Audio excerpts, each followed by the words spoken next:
दोस्ती। अहमद और नदीम बचपन के दोस्त थे। दोनों हम जमात थे और एक ही स्कूल में पढ़ते थे। दोनों के घर पास पास थे। स्कूल भी एक साथ जाते थे। पढ़ाई हो या खेलकूद दोनों साथ साथ नजर आते थे। वक्त गुजरने के साथ साथ उनकी दोस्ती गहरी होती गई। गर्मी के दिन थे, स्कूल में एक्सकर्जन का प्रोग्राम बना।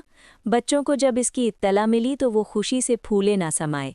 पिकनिक की तैयारियां जोरों शोर से शुरू हुईं। लड़कों ने अपनी अलग अलग टोलियां बना ली। अहमद और नदीम ने भी कुछ लड़कों के साथ मिलकर अपनी एक टोली बना ली। फिर आपस में तय हुआ कि कौन क्या क्या पकवान घर से बनाकर लाएगा।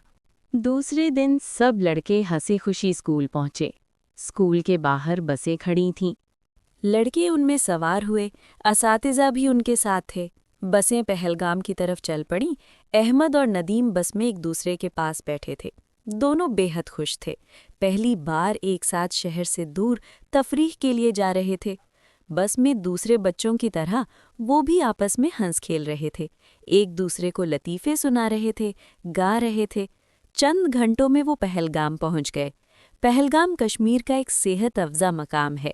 अपनी खूबसूरती और आबो हवा की वजह से ये दुनिया भर में मशहूर है।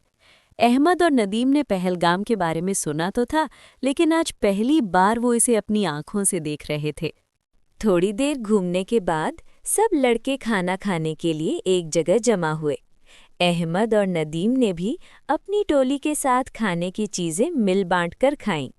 खाना खाने के बाद सब लड़के मुख्तलिफ अतराफ में सैर को निकले।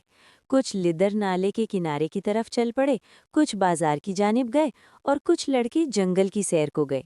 अहमद और नदीम भी जंगल की तरफ निकल गए। रास्ते में ऊंचे और घने पेड़ थे। इर्द गिर्द का नज़ारा बेहद खूबसूरत और दिलकश था। अहमद और नदीम एक दूसरे का हाथ थामे साथियों को पीछे छोड़कर आगे निकल गए। उन्हें इस बात का ख्याल ही नहीं रहा कि वो घने दरख्तों और झाड़ियों में से गुजरते हुए बहुत दूर निकल गए हैं। अचानक उन्हें एक खौफनाक आवाज़ सुनाई दी। जंगल की खामोशी में इस आवाज़ ने दोनों को डरा दिया। इतने में अहमद को थोड़े ही फासले पर एक रीछ नजर आया। रीछ उनकी तरफ आ रहा था। अहमद ने नदीम का हाथ फौरन झटक दिया और फुर्ती से एक पेड़ पर चढ़ गया।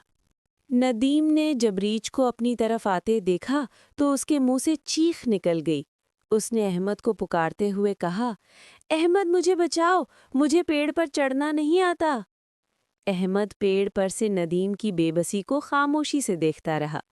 नदीम को घबराहट में और कुछ न सूझा। वो जमीन पर लेट गया, आंखें बंद करके अपनी सांसें रोक लीं। ऐसा लग रहा था जैसे वो मुर्दा हो। रीछ ने करीब आकर एक लम्हे के लिए उसे सूंघा और आगे बढ़ गया। थोड़ी देर के बाद नदीम ने अधखुली आंखों से देखा कि रीछ जा चुका है। उसकी जान में जान आई। वो कपड़े झाड़ हुए उठ खड़ा हुआ और अहमद की तरफ देखने लगा। अहमद की बेवफाई से उसे बहुत दुख हुआ। उसे ये तवक्को नहीं थी कि अहमद मुसीबत की घड़ी में उसे अकेला छोड़ देगा। अहमद ने जब देखा कि रीछ जा चुका है तो वो पेड़ से नीचे उतर आया और नदीम से कहने लगा, शुक्र है कि बच गए, लेकिन ये तो बताओ कि रीछ तुम्हारे कान में क्या कह रहा था? नदीम मुस्कुराकर बोला, रीछ मुझसे कह रहा था कि दोस्त वही है जो मुसीबत में काम आए।